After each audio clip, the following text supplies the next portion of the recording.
Good morning.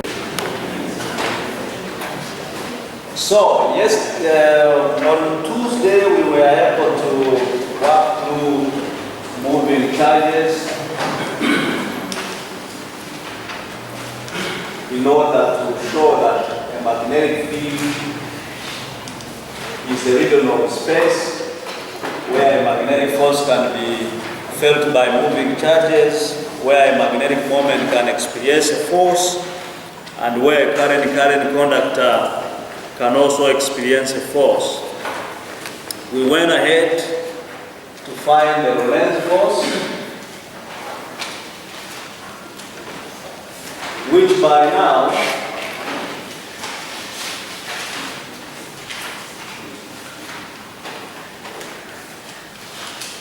if you did the exercise I gave you, or whereby when you give a charge, a velocity Vx and Vy, and you make it perpendicular to a field which is along the Z, then you should have been able to find out that this particle here will be able to move in a circle, and this circle would have a center. I think which should be the same as x naught plus v naught over omega, then y naught, and should be having a radius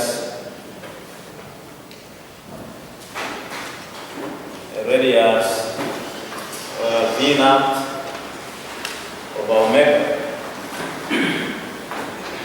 And if you were to make sure this particle is within an electric field so that it can give it a Vz, push this side, to make sure that you can give it a velocity along the Z, then this particle will be able to move in a spiral form, and that is, it will now get a velocity upwards, and to describe what we call a helix. And this distance here, we will call it the pitch. And because it would have been able to have two forces that are acting, the force along the Z, which is due to the magnetic field, like an example being an earth magnetic field, and the electric force which would be able to kick-start it along the Z. After all, the magnetic field wouldn't make it go along the Z, because a particle moving along the magnetic field wouldn't experience any magnetic force.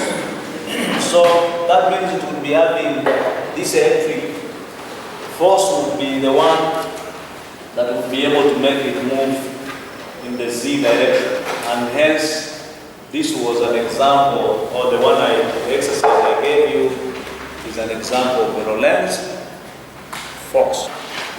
And we got the Fm being the same as the integral I dl cross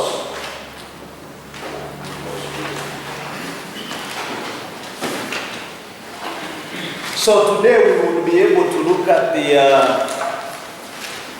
the analysis by Biot and Svart.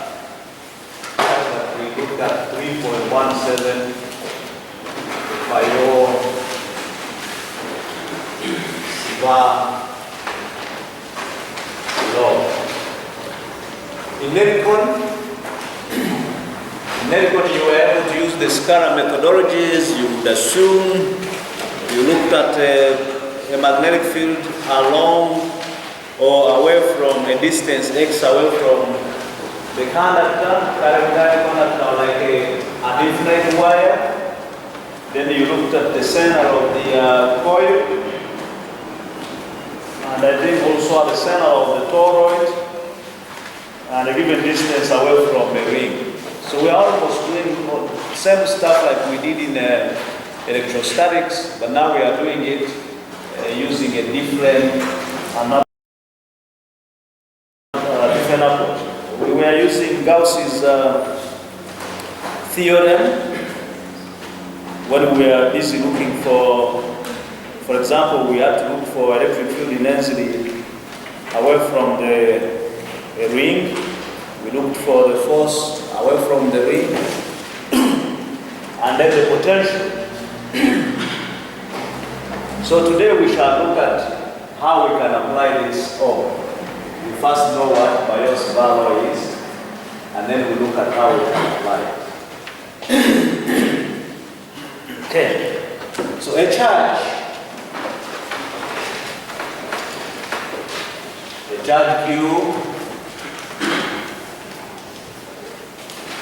moving with the velocity v,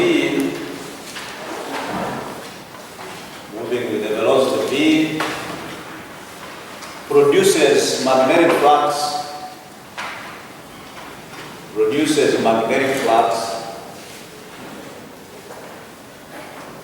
density V,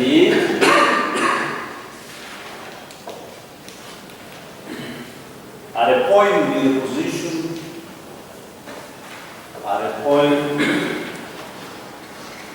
with position vector R,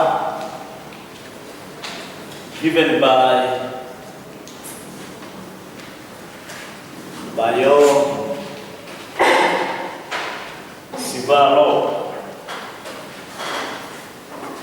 as this B is the same as mu naught over 4 pi. It's a law, so you got nothing to do about it. You have to make sure that you understand it. Sin theta over r squared, or simply expressed as B is equal to mu naught over 4 pi Q V cross R over R cubed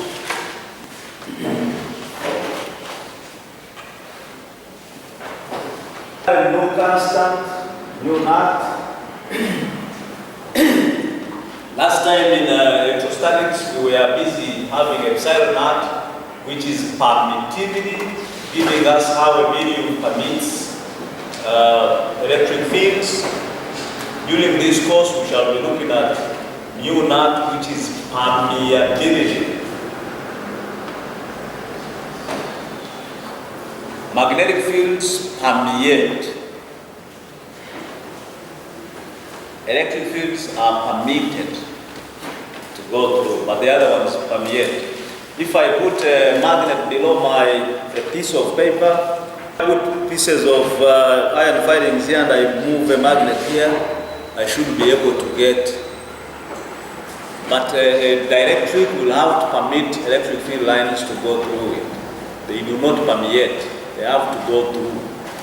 They do not have liberty to go around within the medium. So the constant mu naught,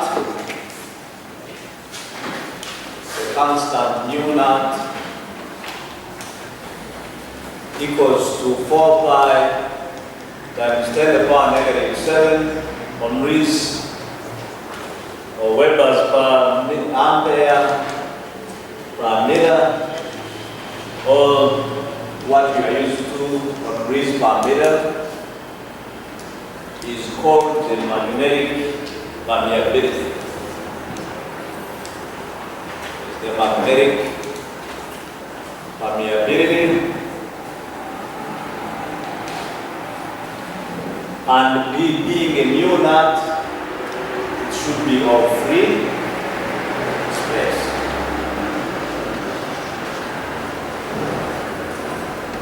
Theta, in the expression, is the angle between the velocity of the charge,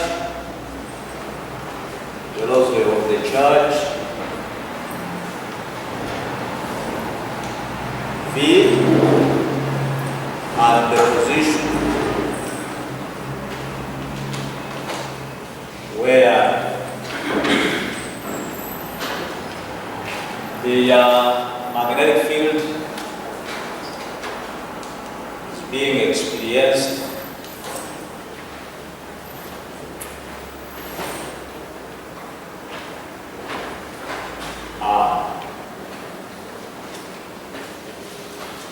So in other words, when we have a charge moving, like electrons in a conductor, then that charge creates a field around. And Oyster did an experiment. He put iron filings on a piece of cardboard, made a current wire, current wire through to go through the cardboard, and completed the circuit. So Oyster did this experiment, had this, and put the wire to go through there, and made the completed the circuit, and put iron filings everywhere. Now, when the switch was flipped to on, these iron filings, which were looking everywhere, were able to arrange themselves in concentric circles. And these concentric circles show that if you were, now that the current is going down, if you were to make sure that the thumb is in the direction of the current, the fields would be in the direction. So normally, how I tell people to understand this is that you draw your current and you put the right hand side patterns and you follow the direction of that arrow. Right is right, so if you draw right first,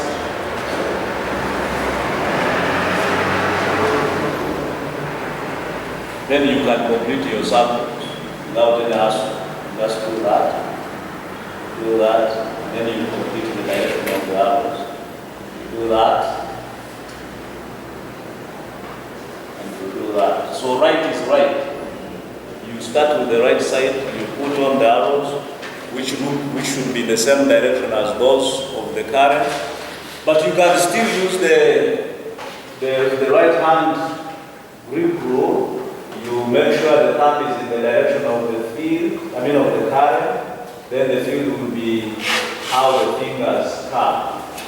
Here you have to be this way, so the field will be that direction. Or you can use if you were to be observing from here, you will be seeing a dot. So there is a dot here.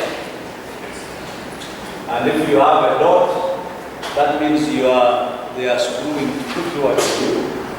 And if it is screwing towards you, what that means you are going,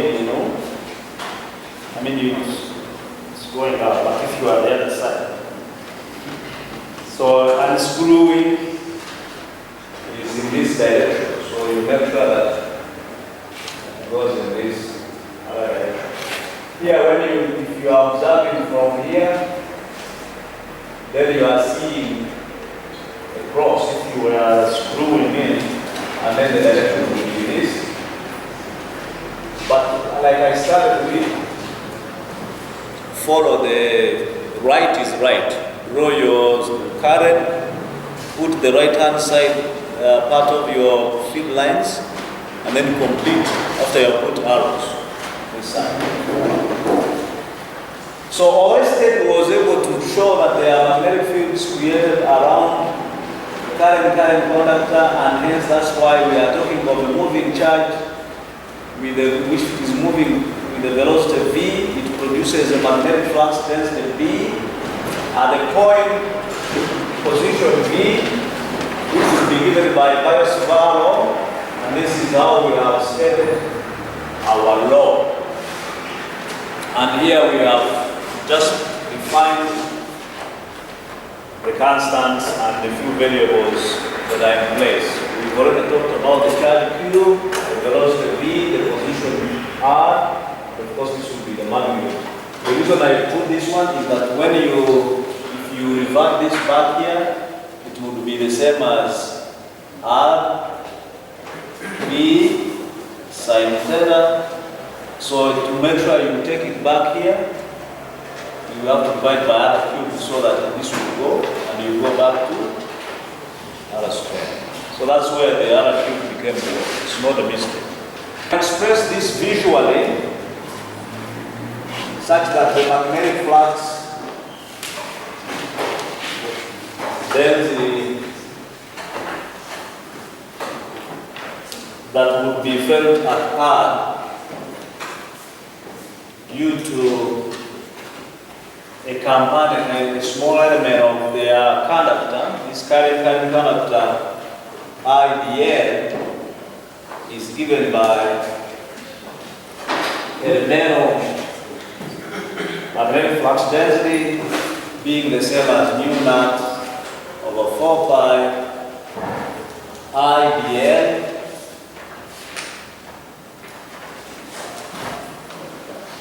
cross R over R cubed. So if we had our current conductor here,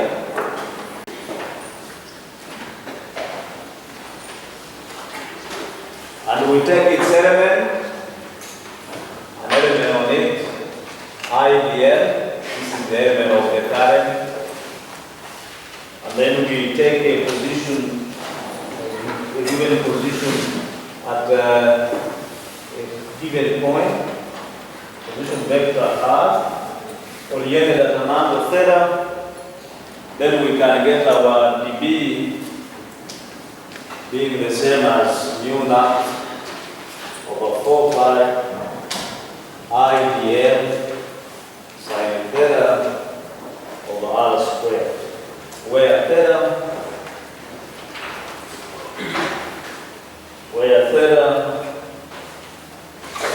is the angle between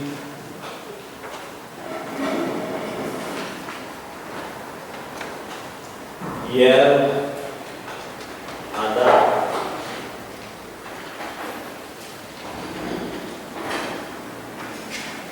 That is the statement of, that's how we state our Biot Svart.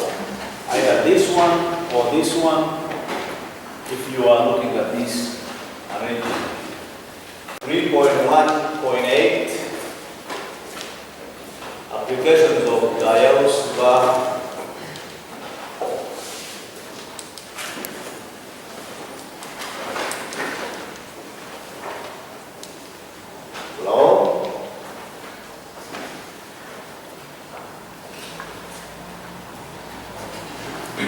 We shall start with 3.1.8.1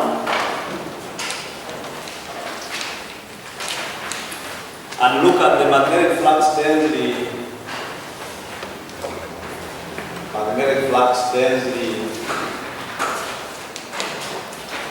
At a distance r,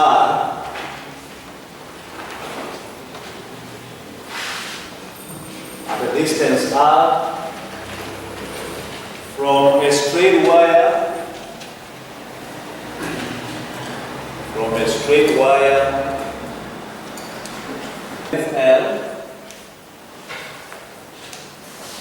length L, current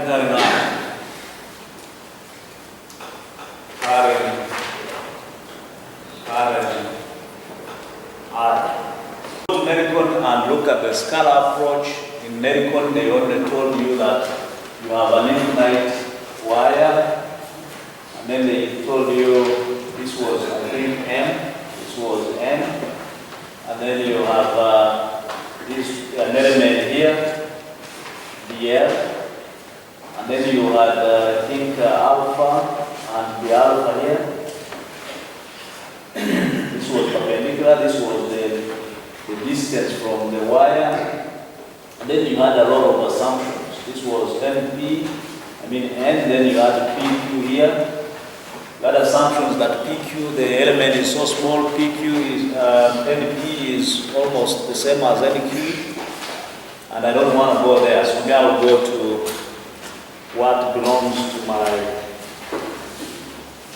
my league. So you go to your high school stuff in medical. be able to compare the Biot Svart approach and the approach here. So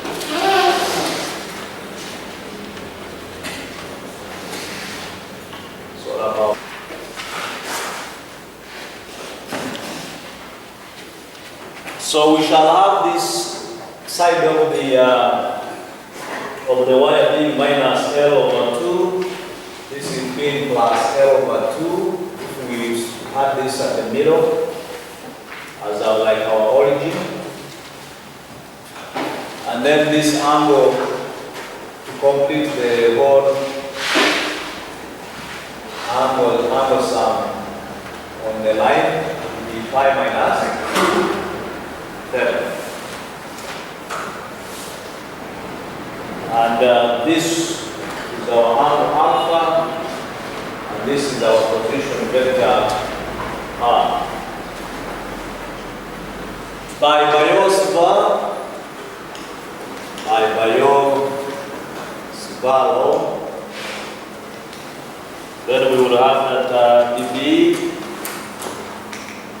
is equal to mu naught over 4 pi I dy, because the y vector is to show you where the current is moving towards. And if we follow the orientation we are using in electrostatics, this is the direction of the current which is along the y, and that's why we are using I dy.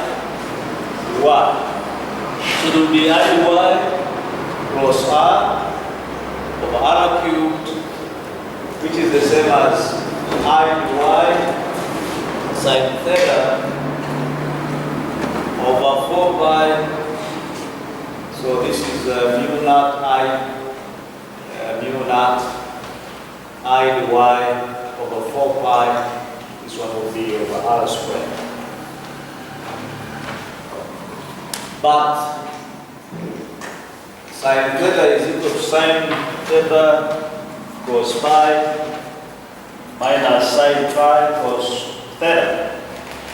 So, but sine theta is equal to sine pi minus, from the trigonometry, and sine pi minus theta, this angle here is the same as opposite over the hypotenuse, which is R over the y squared plus R squared to the half. This is y, this is R, and this, of course, if the position vector is R vector, then the distance here is, which is equal to R. So this would imply that our dB would be the same as mu naught over 4 pi I R dy over y squared plus R squared. This is R squared. This would be, this is capital R, because R squared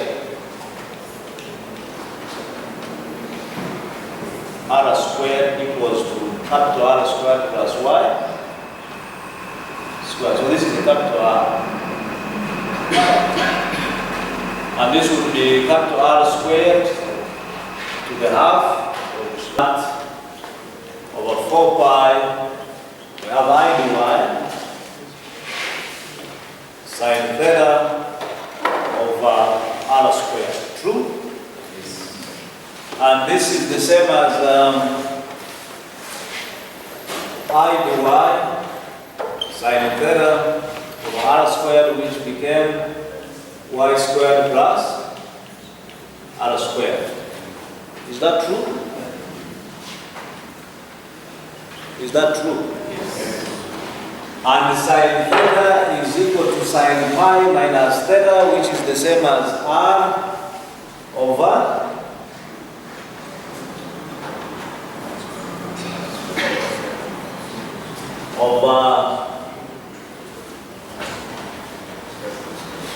R sine theta or sine pi theta. This one inside here will be this R here is opposite over the hypotenuse, which is the r. And the r is equal to y squared plus r squared to the power. And so this will be the same as I r dy over y squared plus r squared to the. So the total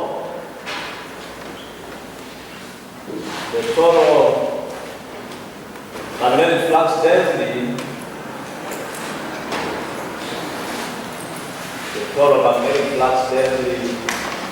B, you integrate both sides, which gives rise to mu naught over 4 pi IR integral from minus L over 2, because if you took half into midpoint, the other side to the side of of y would be minus L over 2, and the other positive side would be plus L over. So we shall be integrating from minus L over 2 to positive L over 2, and then because I is the flowing current is not changing, the distance where we are requiring to get the magnetic flux density is not changing. It's only the y that is changing, and the y that features in the denominator here, our 3 over 2. Our B would be the same as mu naught over 4 pi IR integral minus L over 2 to positive L over 2 y over y squared plus r squared. When we are doing this differential, we can change variables. That is your mathematics. So using the change of variables,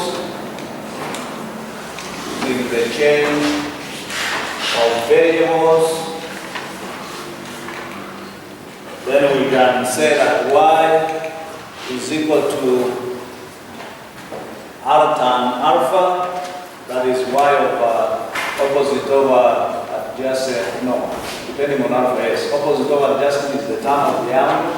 So y will be equal to r tan alpha, implying that y will be equal to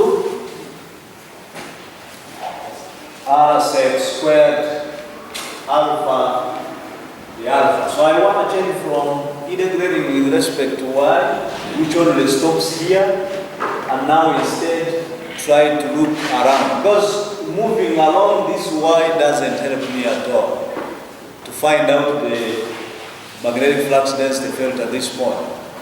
Instead, if I can be able to start from around here, and I investigate all through this point and all this through this point, I should be able to find out the magnetic field that is felt along this distance r. Otherwise, if I start integrating here on the character itself, I wouldn't be able to get anything to do with the felt magnetic field along this part here, along this region. The distance r from the current. Because all through the current character is producing concentric circles of the magnetic field lines. And they are telling me on this region I should find the magnetic flux density B. So if I'm to integrate and I keep using the variable dy, here I won't be doing myself a service. I have to change the variables and use the angle to find out in this region around here, how do I get the magnetic flux density. So that's why I'm now changing from y, so that I have now to go and use the angle alpha as a way of searching for my magnetic field along this region, ranging from here all through down this path.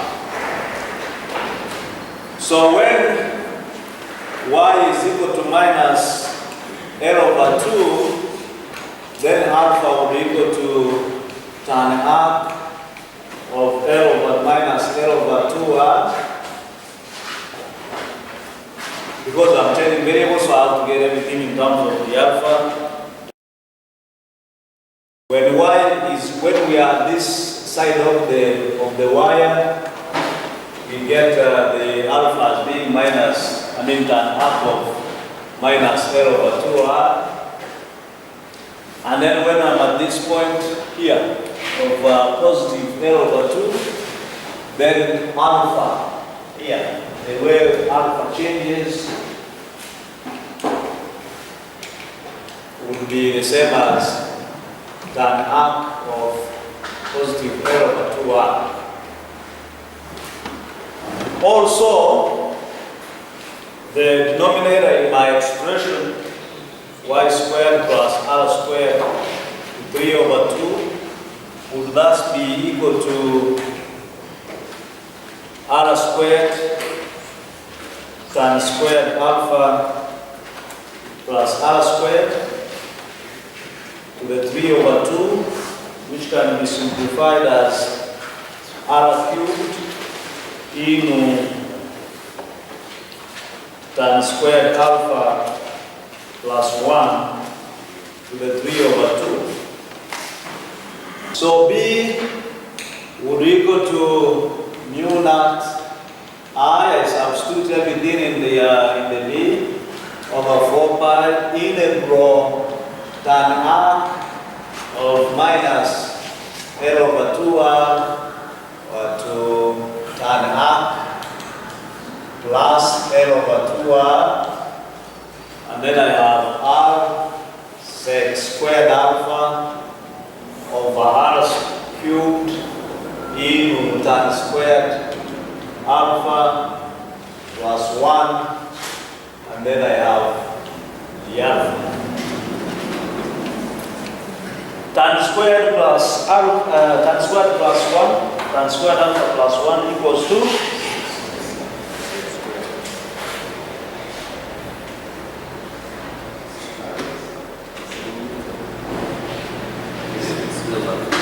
there is 3 over 2.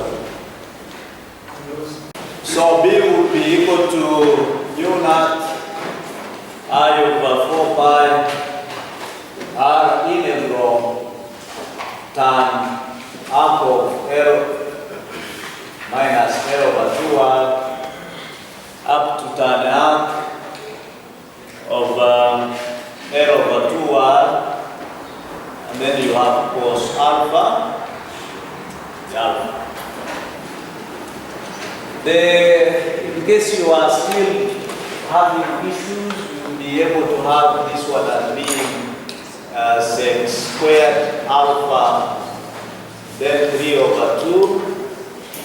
So this would be sec cubed alpha. So the square here goes, and 1 goes here, and 1 over sec is the same as cos.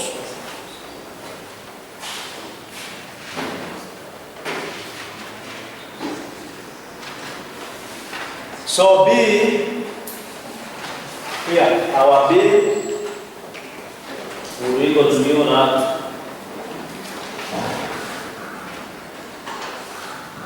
I over 4 pi R. So you will differentiate the sign to get the cos.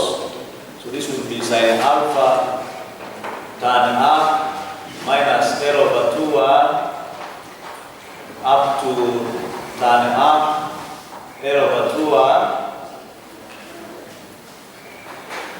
and then we get, if we use a triangle for convenience, a right angle triangle, for that case you had, just for purposes of convenience, you had L here, 2R here, your alpha, this would be L squared plus 4R squared. So this means that tan arc of L over 2R would be the same as sin arc of L over square root of L squared plus 4R squared.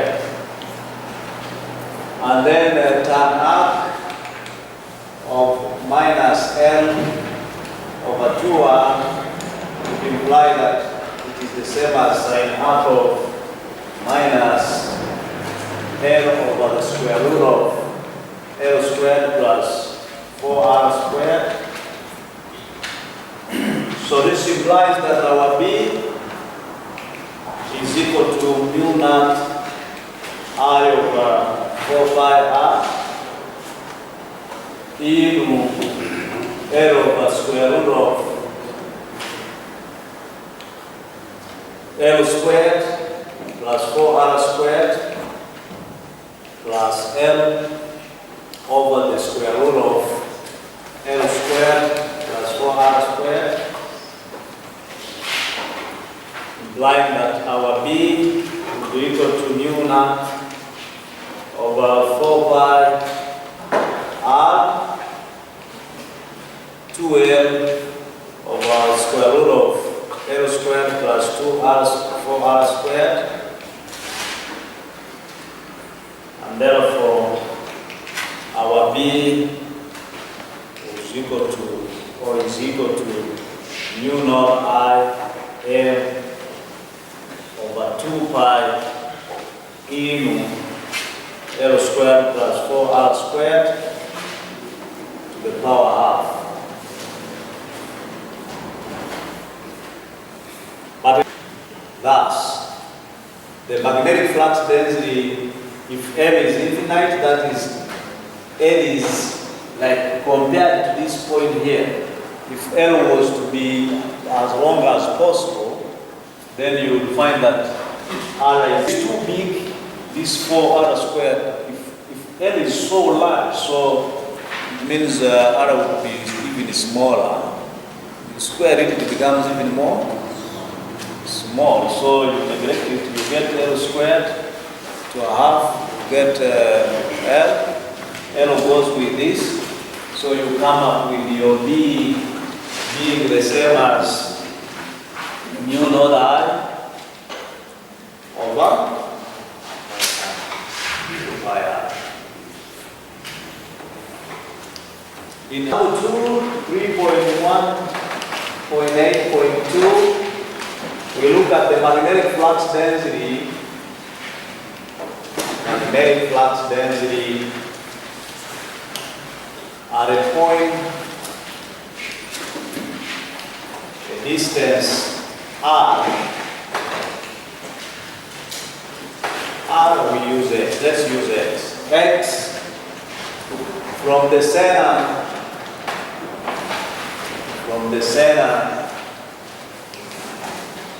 of a circular coil,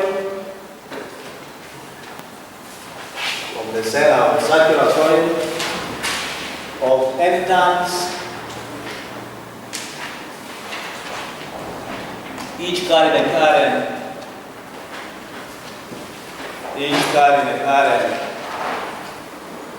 I, each carrying a current I, and of radius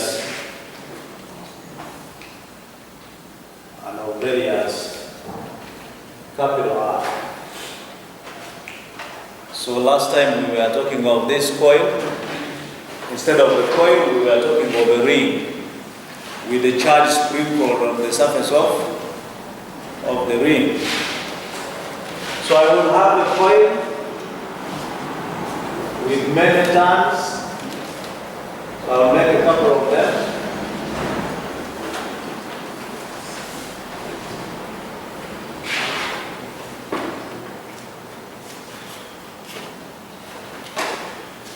Make a couple of turns of this coil.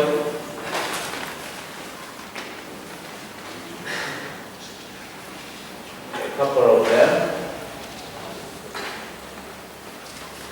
There are any of them, I cannot make too many of them. And this coil is of radius R. The distance from its center X, we are looking for at the point P, we are looking the minimum magnetic field due to the element here of the coil.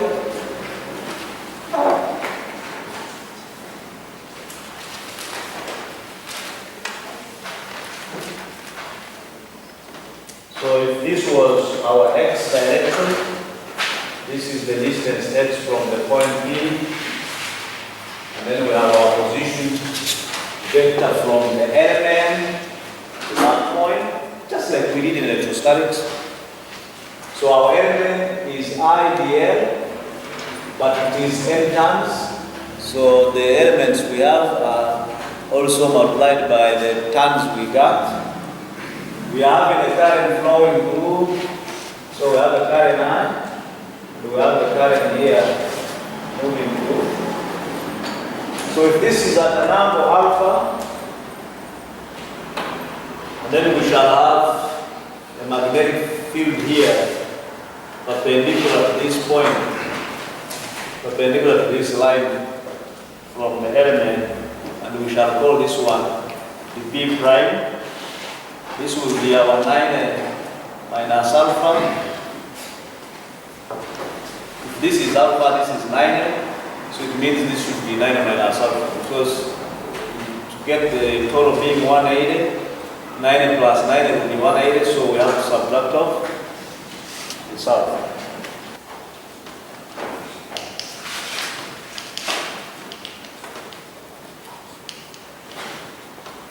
Using Biot Svart, the B prime is equal to mu naught over 4 pi Ni dl cross R over R cubed,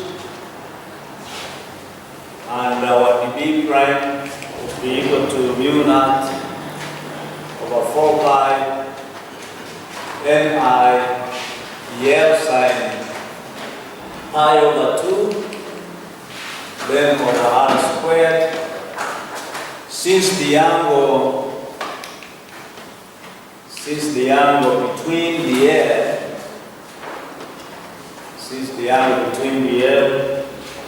and the position vector is pi over 2. This is your coil, assuming this is taken to be your coil, okay? You are taking a small piece here as your element of these wires making up the coil. And you are taking a line from these wires to a particular point P. So in other words, I'm having this being the section of the coil. And I'm taking a line to point P, this line here. Or if I can just draw it in this form. This is my circular coil. This is probably its center. And at a given point P, I'm taking this line, this other here is coming from. So if you took a tangent here and you draw this line from this, because as it is here, it is not, doesn't come out nicely. And use my coil, okay? And I'm taking a line from any of these pieces here, this line here to the point P. What angle does this line make to this element, this one here? What is the angle between this element and this line? So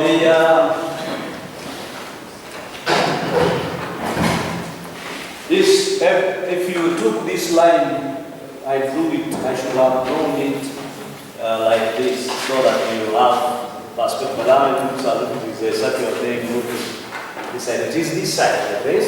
So the line, this line of R, and the element will always be at 90. That's where this pi over 2 comes from. But like we did say in electrostatics, owing to symmetry, whatever element is here, there is also an element here providing the same business. So any variable component of B would be 0. So only the components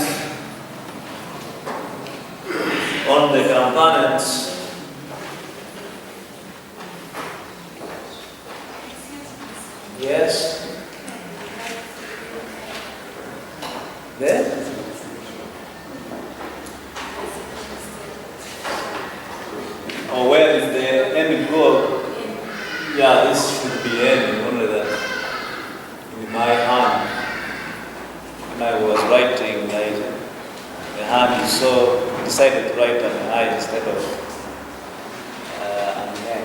It is N. So only the components dB equaling to dB prime sin alpha along the x direction,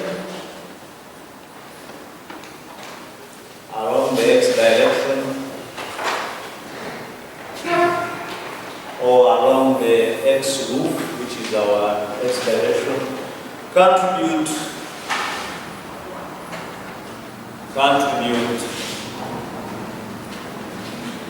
to the magnetic flux density,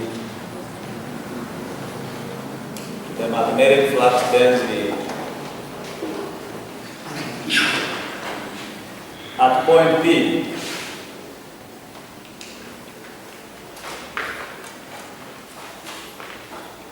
So basically the vertical components cancel out. The vertical components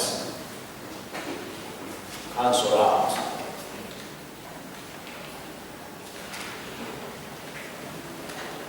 So similarly, there is an element here, there is also an element here. If you took a vertical component due to this, a downward component due to this element will produce an opposite one.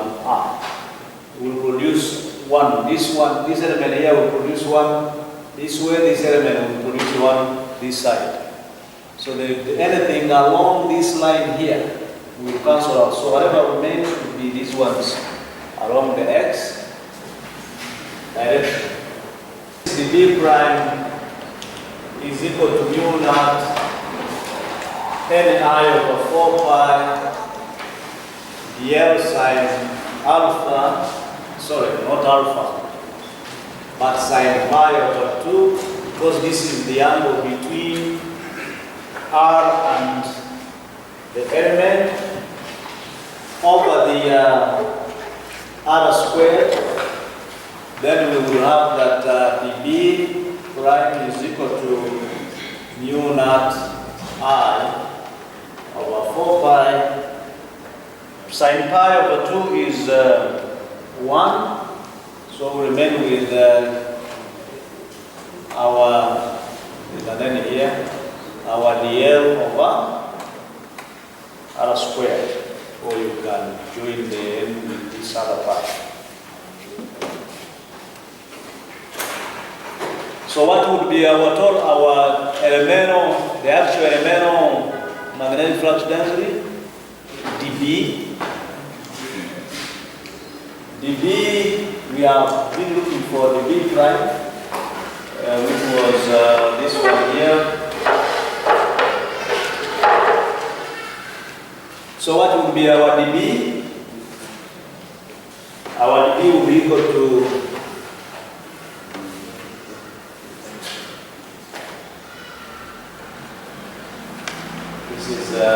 pi over 2 minus alpha.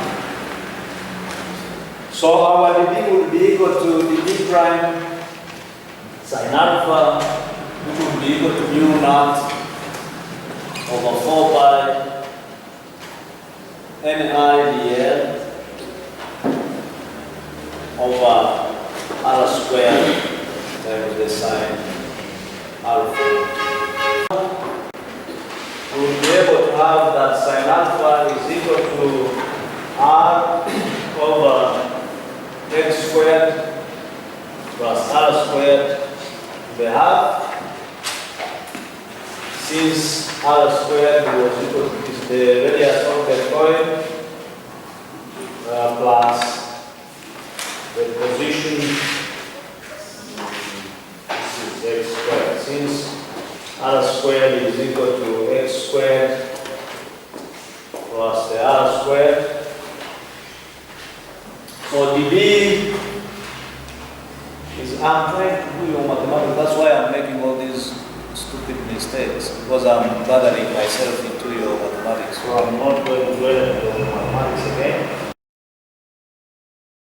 So this would be mu naught over 4 pi Ni RDL over x squared plus r squared 3 over 2, the same as mu naught Ni over 4 pi integral. There is another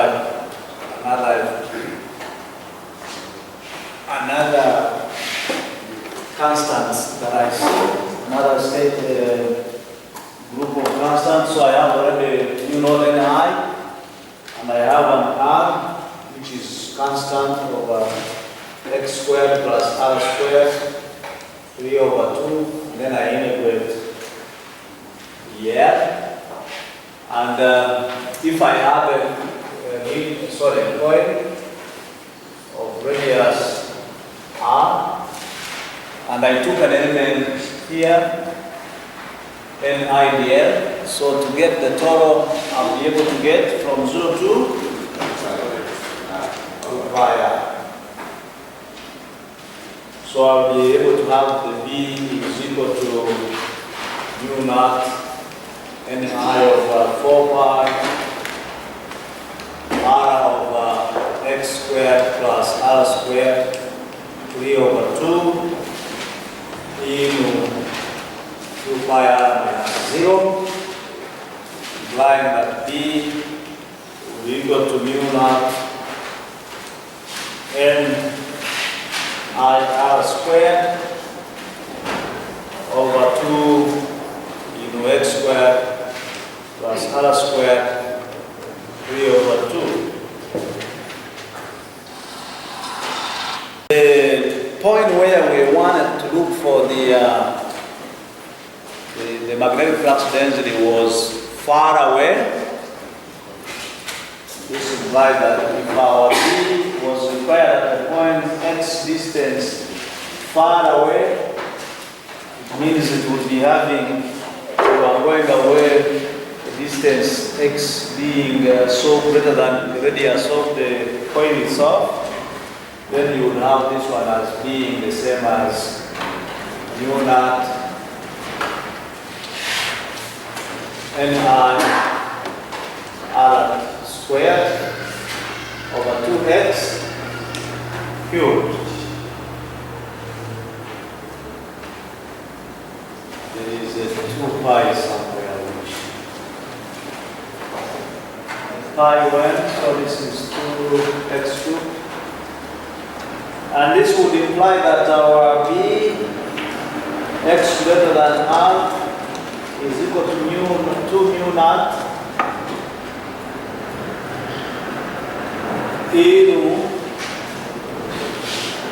NIA over 4 pi x cubed, where our A would be equal to pi r squared. Or you could have stated this as being the same as mu naught over Ni pi r squared over 2 pi x cubed. So this would imply that our B, if you move far away from the coil, you will get this equal to 2 mu naught Pm over 4 pi x cubed, where our Pm equaling to Naya, which is equal to Ni pi r squared,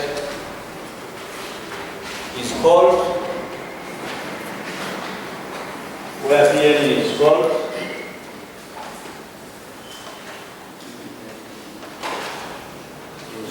the magnetic moment. It's called the magnetic moment. Remember, at the beginning, when we were defining or giving the observations on a magnetic field, we said this is a region of space where a magnetic moment experiences force. This is the magnetic moment of the coil. We have the wire or current conductor. Fields were able to be created around this current conductor. So there must be a way of agreeing on how these field lines act in relation to the current. And that leads us to what we call our 3.19, the amperes circuital law. Amperes circuital law. You will have to do, you can also go ahead and do Biot Svart for a toroid. A toroid is a solenoid which is made in such a way now to make a coil. So it's a coil made of a toroid. So consider a long straight wire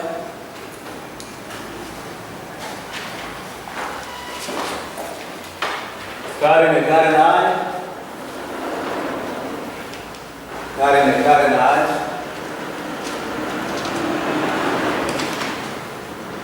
in free space,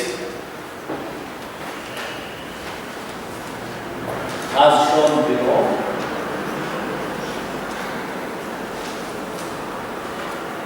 You have this current wire. We take this to be our magnetic field. So I'm just making the wire to take the plane of the magnetic field caused by the magnetic field. So if this magnetic field is of radius r, like taking the region around the current product program. Just seeing we were around here, so we want to make sure that we get the law for everything that within that region around the wire that experiences the field around the wire. So if this is our current I,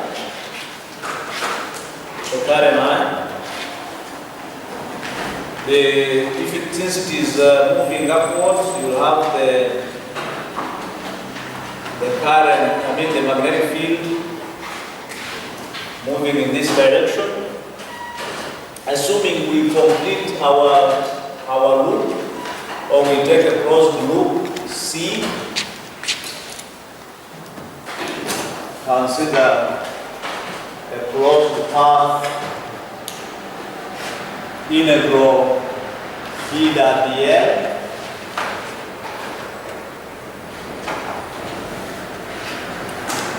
But with our B, which we got as being mu naught r over 2 pi r for such a kind of conductor.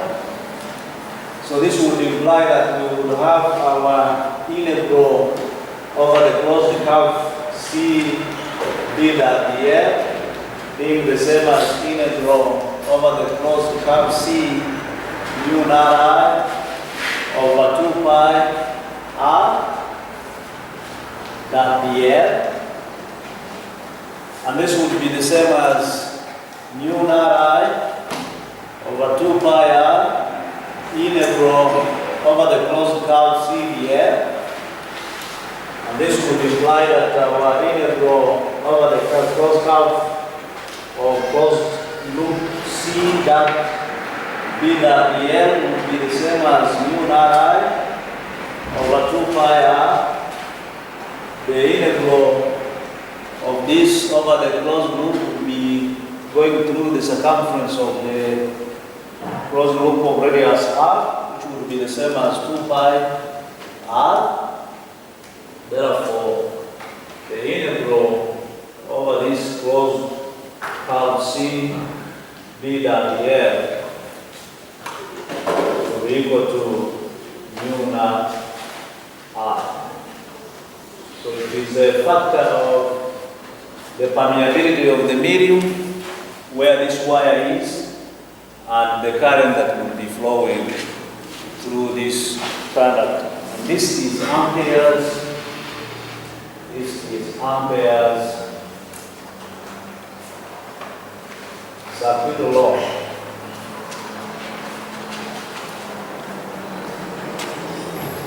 C is the closed path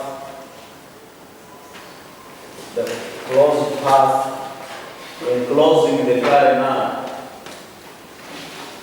Enclosing the current R.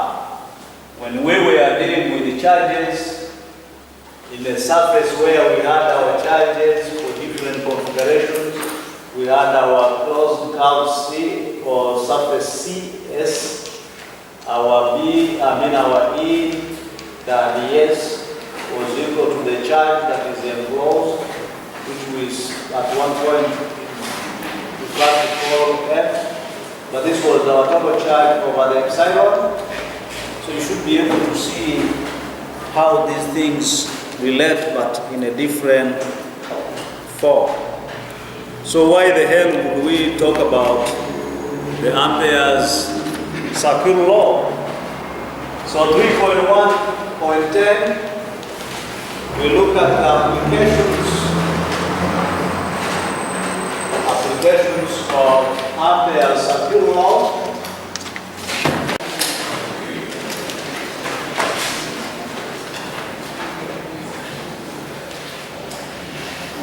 And we shall apply it to 3.1.10.1 by looking for the magnetic flux density along the solenoid.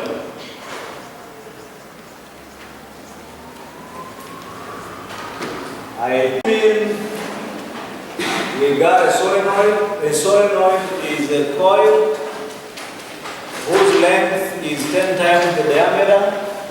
So instead of now making this 10 times the diameter and I draw it like this and I have to draw things inside, I will take the current which is disappearing here to be cross and the current which will be coming here to be the dot. Or if it was the reverse, I'll be having the dots. So this way I'll be having these small dots to show the current on the windings. So I have this dot, these circles showing the currents in our solenoid.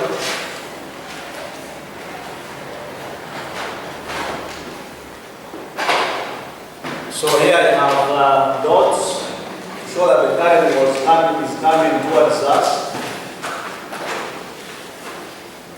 out of the board or out of your paper.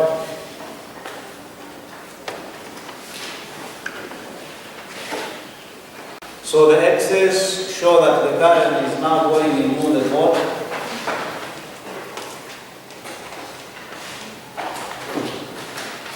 So you will have a field created inside here.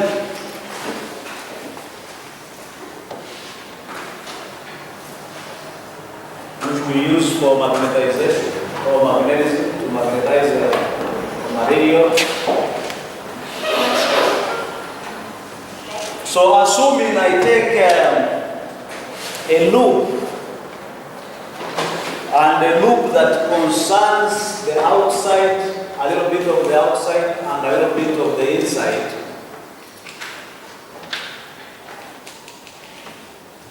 Just inside the solenoid and outside the solenoid, I can apply Ampere's circuital law to the loop.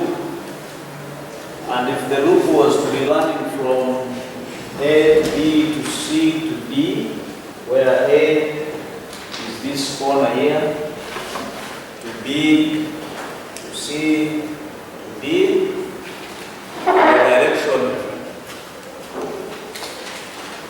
from A to D. So applying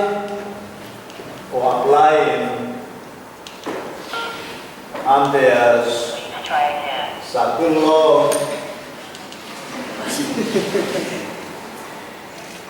to the closed loop. Don't suffocate my mind.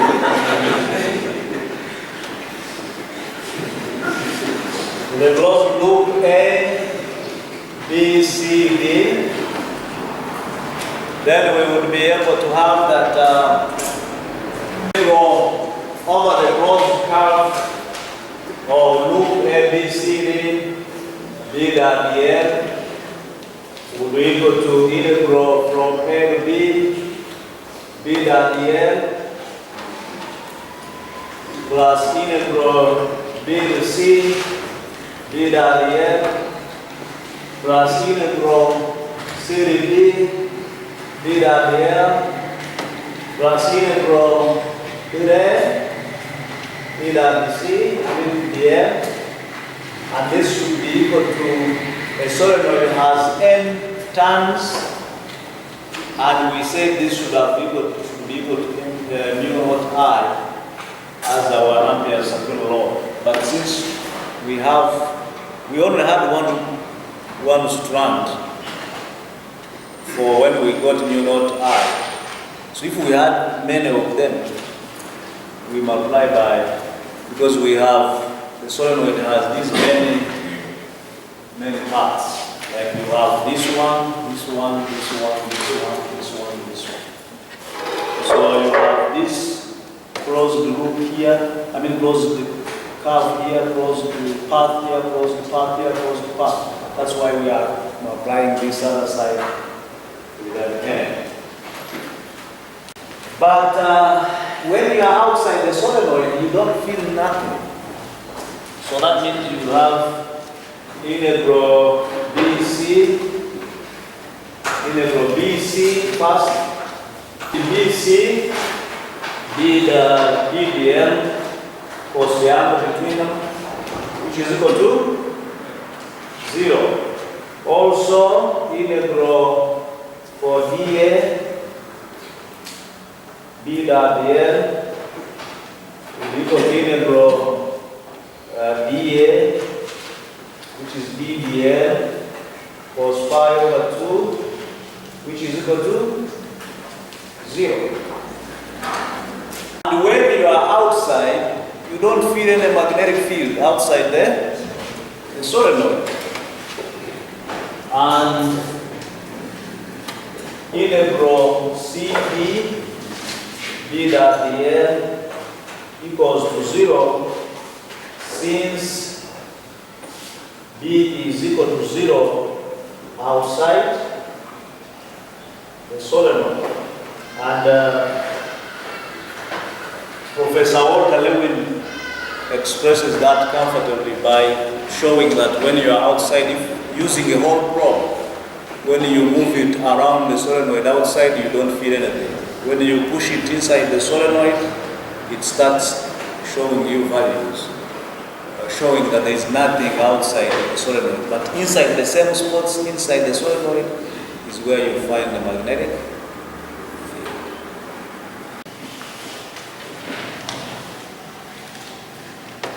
The integral A to B, B dot dl would be the same as mu naught Ni, implying that our B integral A to B dl will be equal to mu naught Ni, implying that our B LAB, or distance AB, is equal to mu naught Ni, implying that our B will be equal to mu naught E nu N over LAB I, which is equal to mu naught Ni, where small n is the number of turns per unit length.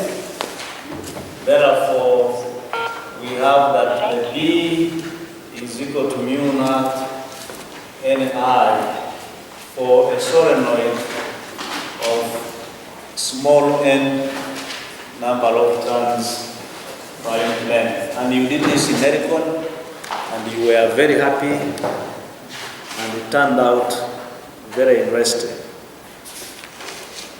We are done with that part of magnetic field lines and magnetic flux density, And on Tuesday, we shall make electricity here using electromagnetic induction. I'll come with the magnet, I'll come with the coil, and I'll show you that making electricity is simply having a conductor moving in a magnetic field. So we shall look at electromagnetic induction.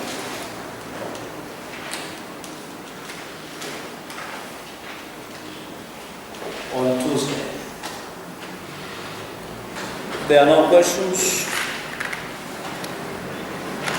We should have a good day and a nice weekend.